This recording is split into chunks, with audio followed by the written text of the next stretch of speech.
তো চলুন আজকে বানিয়ে নেব চিকেন আর আলু দিয়ে একটা ভীষণ সুন্দর রেসিপি। খুব অল্প পরিমাণে চিকেন দিয়েই আমরা বানাতে পারবো। বাড়ির ৪ থেকে ৫টা মেম্বার অনায়াসেই খেতে পারবে। এটা মেইন কোর্সেও রাখতে পারেন, স্টার্টারেও রাখা যাবে।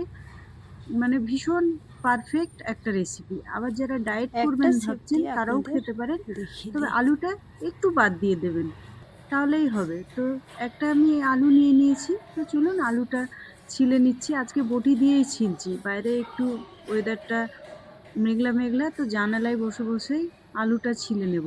৩০০ গ্রাম চিকেনের জন্যে একটা আলু পারফেক্ট।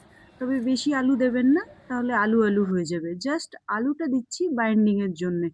আর আমি ৩০০ গ্রাম বোনলেস চিকেন নিয়েছি আর একটা আলু নিলাম। তো কুকারের মধ্যে চিকেন আর আলুটা দিয়ে দিলাম, দিয়ে জল দিয়ে দেব। দিয়ে একদম সেদ্ধ করতে দিয়ে দেব। নরমাল জল দিয়ে, এখানে লবণ কিংবা হলুদ দেওয়ার কোনো প্রয়োজন নেই। এটা নরমাল হলেই হবে। তো এবার গ্যাসের দিকে বসিয়ে দিই। গ্যাসে চাপিয়ে দিলাম, ৪টে ৫টা যা সিটি পড়বে, চিকেনটা সেদ্ধ হলেই হয়ে গেল। তার মধ্যে কেটে নিলাম পেঁয়াজ আর গাজর। একটু ভেজিটেবলস দিলে বেশ আরো ব্যাপারটা হেলদি হবে বলুন। তো এই চিকেন সেদ্ধ হয়ে গেছে, সিটিও পড়ে গেছে। আমি ২০ মিনিট মতো রেখে দিয়েছিলাম। যখন স্টিমটা কমপ্লিট ছাড়লো তারপরেই আমি কিন্তু লিডটা খুললাম। তো এবার চিকেনটাকে তুলে নেব। আর আরেকটা জিনিস বলি, এখানে চিকেনের স্টকটা কিন্তু ফেলে দেব না। এটা আমরা ঠান্ডা করে স্টোর করতে পারি। অনেক সময় চিকেনের স্টকটা একটু কাজে লেগে যায়, হয়তো কোনো সময় স্যুপ বানাবো তখন। তো চিকেন কমপ্লিট সুন্দরভাবে সেদ্ধ হয়ে গেছে। তো আমি একটা থালার কুকার মধ্যে থেকে চিকেনটাকে একটা থালার মধ্যে ট্রান্সফার করে নিলাম। তো এবার ঠান্ডা করার জন্য ২০ মিনিট মতো রেখে দেব। এটা আপনারা চাইলে স্প্রিং রোলের শিটেও ব্যবহার করতে পারেন। আর এইদিকে চিকেন স্টকটা রেখে দিয়েছি। এর কাজ অবশ্যই পরে আছে। গ্যাসে কড়াই বসিয়ে দিলাম। মানে একটা জিনিস বানালে আপনি এটা প্রচুর ফায়দা পাবেন। কেটে রাখা পেঁয়াজগুলো তেলের মধ্যে দিয়ে দিলাম। দিয়ে হালকা হাতে নাড়াচাড়া করব। এখানেও আপনারা পেঁয়াজটাকে ব্রাউন করবেন না। ধনে গুঁড়ো, জিরে গুঁড়ো, হলুদ গুঁড়ো আর কেটে রাখা কাঁচা লঙ্কা আর গোলমরিচ আর লবণের গুঁড়ো একটু দিয়ে দিলাম। আদা রসুন বাটা আর লবণ একটু দিলাম, আর তার সঙ্গে যে গ্রেট করে রেখেছিলাম গাজরটা সেটা দিয়ে দিলাম। রেসিপিটা তাহলে কি বলুন, হেলদি হচ্ছে না? ভীষণ হেলদি। অনেক সময় বাচ্চারা খেতে চায় না। তো এইভাবে খাওয়াতে পারেন। তো মশলাটা খুব ভালোভাবে কষিয়ে নেব। আর মশলার গন্ধ চলে যাওয়ার জন্যে দিয়ে দিলাম একটু চিকেন স্টক। এখানে আলাদা কোনো জল ব্যবহার হবে না। আর লাস্টে একটু গরম মশলা। এদিকে চিকেনটা ঠান্ডা হয়ে গেছে। তো আমি হাতের সাহায্যে চিকেনটাকে ঝরিয়ে নিচ্ছি। যে বোনগুলো আছে সেখান থেকে আলাদা করছি। আপনারা চাইলে ফর্কের সাহায্যেও করে নিতে পারেন। তো আমি হাতে একটু কমফোর্টেবল।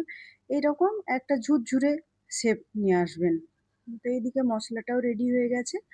মশলার মধ্যে কমপ্লিট চিকেনটাকে দিয়ে দিলাম।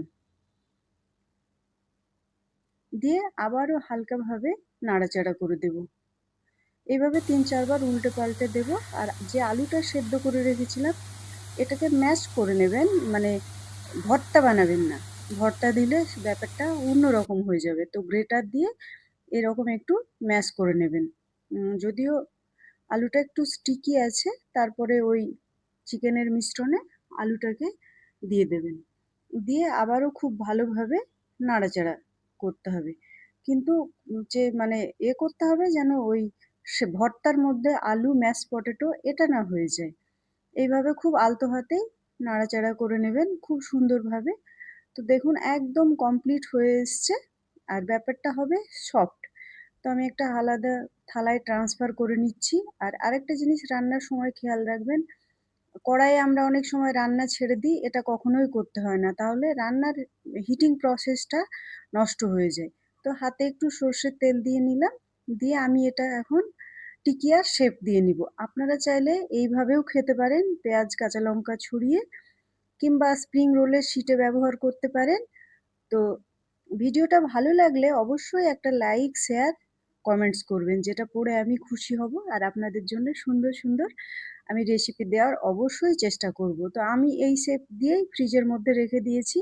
এটাকে আর আলাদাভাবে আবার টিকিয়ার মতো মানে সেঁকে খাওয়ার কোনো দরকার নেই। এইভাবেই খেয়ে নেবেন। এটা কিন্তু ভীষণ টেস্টি। আমি তো প্রত্যেকদিন বিকেলে চা খাওয়ার সময়